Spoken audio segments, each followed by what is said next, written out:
Good morning, and thank you for watching this video from Practical Devotional. Today we're just going to cover a few verses in Proverbs chapter 7, looking at verses 10 through 12. And remember, we're talking about those who want to tempt us and want to tempt us with immorality.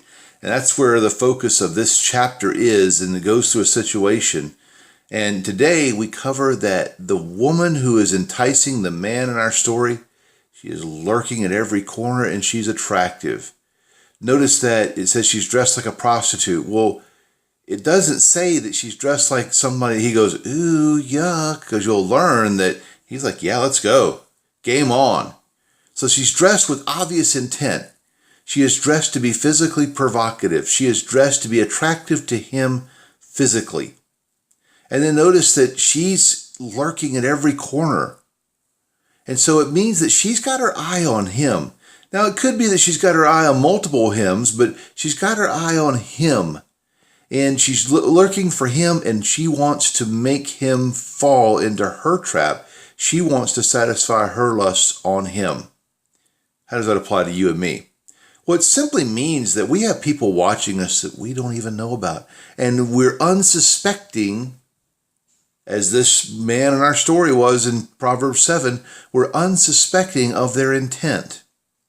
And so I want to tell you a little story. My wife, as we're moving here to Arkansas, we were getting married, or here from Arkansas. My wife was living in Arkansas. Let me get this story all right for you. As my wife and I are about to get married, she lived in Arkansas and going to move to Florida. There, got that one right. And she was having lunch with a coworker. And he says, I've had dreams about you. And he wasn't talking about just regular old dreams. My wife was like, I had no clue. And I was talking to her about that this morning, and she said, oh, nobody's after me. And I said, well, you didn't know so-and-so. She goes, good point. And so my point to you is that there's always someone looking at us, and we may not even realize it, may not have a clue. Now, that shouldn't make us very paranoid, but what it should make us is aware of our situation and aware of our surroundings. Be careful who we're interacting with and how we interact with them. Be careful what you say. Don't let conversations go too far. And don't let actions go further than they should. Don't be alone with people you shouldn't be alone with.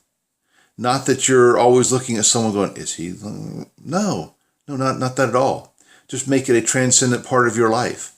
I'm not having conversations that are going where they don't need to go because they'll lead to things they shouldn't lead to. I'm not involved letting actions go where they shouldn't go because they'll lead to things they shouldn't lead to. I'm just pointing this out to you so that you'll be careful and mindful of your surroundings and the situations that you're in and the things that you let come out of your mouth, because really, truly, one thing leads to another, and before you know it, you're in a place you don't want to be. We need to be careful in our lives. We need to be careful. We need to put up fences and guard ourselves because we don't know who that person is.